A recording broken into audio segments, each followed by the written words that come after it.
வணக்கம். இதுதான்ப்பா ஊராட்சின்னு சொல்கிற அளவுக்கு நிறைய மக்களுடைய பாராட்டையும் புகழையும் பெற்றிருக்கு இந்த ஊராட்சி. இது எங்கே இருக்குன்னு தானே கேட்குறீங்க? இதுதான் படு ஊராட்சி. எங்கே இருக்குன்னா செங்கல்பட்டு மாவட்டம் திருப்போரூர் ஒன்றியத்தில் தாங்க இருக்குது.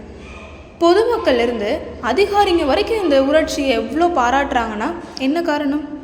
ஏன்னா 20 ஆண்டுகளுக்கு மேலே எந்த ஒரு அடிப்படை வசதி இல்லாமல் இருந்த இந்த ஊராட்சி இப்போது எல்லா வசதிகளையும் கொண்டு இருக்குன்னா இதுக்கு காரணம் ஊராட்சி மன்ற தலைவர் தாரா சுதாகர் அவர்கள். அவங்க மக்களோட கோரிக்கையை ஏற்று 530 மீட்டர் நீளம் 21 அடி அகலத்திற்கு நமக்கு நாமே திட்டத்தின் மூலம் 74 லட்சம் செலவில் மக்கள் பயன்பாட்டிற்காக அந்த சாலையை ஒழுங்குபடுத்தி கொடுத்துருக்காங்க. இனி இந்த சாலை குறித்து பொதுமக்கள் கருத்து என்னன்னு பார்க்கலாம். என் பேர் பிரகாஷ். பாரதியார் ஸ்ட்ரீட்டில் இருக்கிறேன். திருவள்ளூர் தெரு அது பக்கத்தில் தான் இருக்குது. எங்கள் வீட்டாண்ட ஒரு 4 வருஷமாக மழை பெஞ்சு தண்ணி அது ரொம்ப நாள் நான் பிறந்து வளர்ந்தது இங்கே தான். போட்டு ஒரு வாட்டி தலைவராக ஆகிறதுக்கு முன்னாடியே தலைவர் இந்த தெருவில் தான் இருக்கார். அவர் தான் போட்டு வாங்கி வந்து கொடுத்தாரு. 2 நாள் நான் தான் ஓட்டினேன். அந்த 2 நாளுமே உடம்பு முடியாமல் படுத்துனது நான் தான். எங்கள் வீட்டு பொம்பளைங்க எல்லாமே தொடையை துணியை தூக்கின்னு தொடைக்கு மேலே நடந்து போயின்னு இருந்தாங்க. அந்த கஷ்டம் வந்து எங்களுக்கு தான் தெரியும் இந்த தெருவில் வசிக்கிறது. இன்றைக்கி ஒரு ரோடு போட்டு ஒரு 3 மாதம் ஆகுது. இந்த வாட்டி இப்போ மழை பெஞ்சது கூட சந்தோஷமாக போகிறோம், சந்தோஷமாக வரோம். என் குழந்தைங்க ஸ்கூலுக்கு போகாமல் 20 நாள் 30 நாள் வீட்டிலே இருக்குங்க. ஷூ போடாமல் கொள்ளாமல் நடந்து போகிற கஷ்டம் எல்லாமே இன்றைக்கி இவங்க தலைவராகி இவங்க செஞ்சதுனால தான் இன்றைக்கி நாங்கள் சந்தோஷமாக போகிறோம் வரோம். இந்த ரோடு போட்டது எங்களுக்கு ரொம்ப சந்தோஷம். எந்த அப்ஜெக்ஷன் யார் தெரிவித்தாலும் அவங்களுக்கு நாங்கள் சப்போர்ட்டாக இந்த தெருவில் இந்த ஊரில் இருக்கிறவங்க நாங்கள் அவங்களுக்கு இருக்கோம். இந்த ரோடு போட்டு கொடுத்த தாரா சுதாகர் தலைவர் அவங்களுக்கு ரொம்ப நன்றி. எப்பவும் நாங்கள் அவங்க கூட இருக்கோம். Hello, hi. நான் என் பேர் கற்பகம். நான் சமூக ஆர்வலர். இந்த படுவில் ஒரு 4 வருஷமாக இருக்கிறேன். எந்த வில்லேஜ்லேயும் இல்லாத ஃபெசிலிட்டி இங்கே பார்க்குறேன். நான் அடையாறில் இருந்தேன்.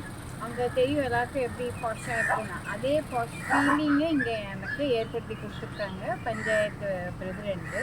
ரோட்ஸ்லாம் பார்த்திங்கன்னா அவ்வளோ கன்வீனியண்ட்டாக இருக்குது. இந்த மாதிரி எந்த வில்லேஜ்லேயுமே பார்க்கல. நான் எல்லா வில்லேஜுக்கும் ட்ராவல் பண்ணுறவன்.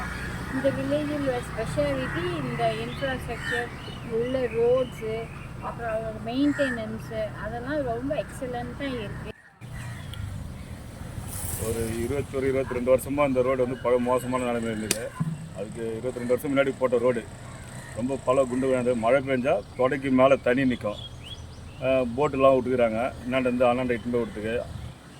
இந்த வண்டி ஓட்டுறதுனால நிறைய செலவாகிருக்கு. யாராலையும் ஒரு மாதம் கூட கோயிலுக்கு போக முடியாது. ஸ்கூல் படிக்கிற பசங்க ஸ்கூல் போக முடியாமல் இருந்தது. காலேஜுக்கு போகிறவங்க போக முடியாமல் இருந்தது. வேலைக்கு போகிறவங்க போக முடியாமல் இருந்தது. வேறு ரோடு இப்போ போட்டதுனால தாரா சுதாகர் ஒரு நல்ல ரோடு போட்டுருக்குறாங்க, தரமான ரோடு. இந்த ரோடு போட்டதுனால இப்போ மழை பெய்ய தண்ணி இங்கே நிற்கிறதுக்கு வாய்ப்பு இல்லை, எல்லாமே போயிடுது. அதுமாதிரி தண்ணி வெளியே போகிறதுக்கும் பாலம் கட்டி வெளியே போகுது. முன்னெல்லாம் வெட்டி விடுவாங்க, இப்போ வெட்டி விட வேண்டிய அவசியம் இல்லை. ஊராட்சி மன்ற தலைவர் தாரா சுதாகர். பாரதியார் ஸ்ட்ரீட் ரோடு அது எல்லாருக்குமே தெரிஞ்ச ஒரு ரோடு. அதில் தான் நம்மளோட அரசாங்க பள்ளி, அதுக்கப்புறம் அங்கன்வாடி, இந்த மாதிரியான எல்லா விஷயங்களும் அங்கே தான் இருக்குது. கிட்டத்தட்ட ஒரு 500க்கும் மேற்பட்ட குடும்பங்கள் அங்கே தான் வசிக்கிறாங்க. ஒவ்வொரு முறையும் பார்த்திங்கன்னா மழை வந்தது அப்படின்னாலே அந்த ஏரியாவில் இருக்கிறவங்க எல்லாருமே பாதிக்கப்படுவாங்க. அவங்கள எல்லாரையுமே நம்ம முகாமில் எடுத்துகிட்டு அவங்கள பாதுகாத்து அதுக்கப்புறம் மழை தண்ணி வற்றினதுக்கப்புறம் தான் நம்ம அவங்கள வீட்டுக்கு அனுப்புவோம். இது எப்போவுமே எவ்ரி மந்த் மழை டைமில் இந்த மாதிரி பாதிச்சுட்டே இருப்பாங்க.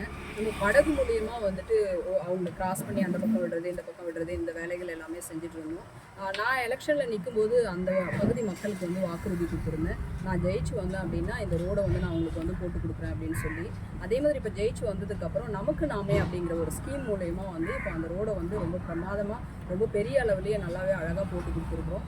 மக்கள் எல்லாமே ரொம்ப மகிழ்ச்சியாக எனக்கு நன்றியை தெரிவிச்சிருக்கிறாங்க. நன்றி, வணக்கம்.